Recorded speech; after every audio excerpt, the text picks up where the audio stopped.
culture. Growing up, I'd watch superhero movies like Batman's Michael Keaton and Christopher Reeve's Superman, and I'd watch them over and over.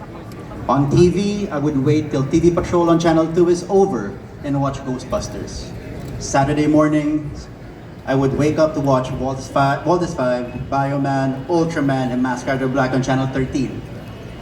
Come Sundays, I'd wait in the afternoon to watch Dragon Ball Z on RPN 9. I'm basically telling you my age. At a young age, pop culture played a big role in my life. Just like any other kid, I would bug my parents to buy me toys. My parents are very hardworking and they focus on growing our newspaper business, which is Bulgar. They did their best to provide for our family, but never spoiled us with toys. So whenever they would give me toys, I really treasured them and it meant a lot to me. Growing up, I got into comic books. My fascination for comic book characters was so intense. It was all I could think about or talk about. My lunch boxes and school bags would have superheroes on them. My notebooks full of superhero stickers. While my classmates were talking about girls, I was talking about the adventures of Batman and Robin. You see, during that time, superheroes wasn't a cool thing. I was labeled a nerd and I was actually bullied for it. I was heavily bullied for it. But that didn't dampen my love for superheroes, cartoons, and movie characters. Came college, I was 19, that's when I was exposed to collectible toys. Rose, who was my girlfriend then, brought me to Green Hill Shopping Center in San Juan. We went to a toy store called Cats, and there I bought my very first collectible of action figure, a DC Direct Superman Minton card.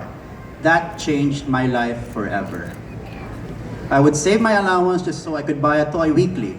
From toys, I eventually upgraded to statues. I started simple, ones I can afford.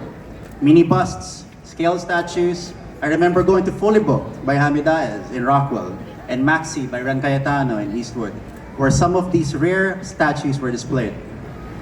I'd visit and window shop and hope that those collectibles would still be there until I have had enough money to purchase them. The sales staff became my friends, and they would reserve the items for me. As a collector, each piece I add to my collection tells a story. I can recall where I got them, how much I paid for them, and the lengths I went through to get them. Binubudol ko yung nanay ko.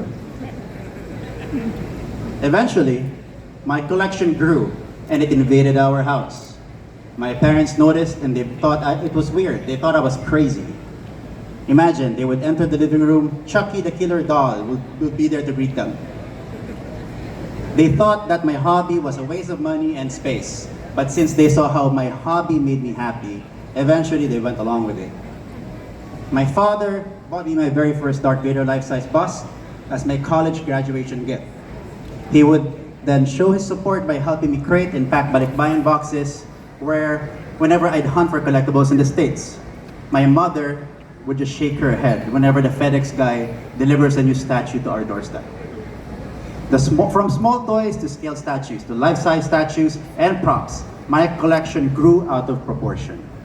As the years passed, my hobby became a bigger part of my life. My collection spread all over our house, here and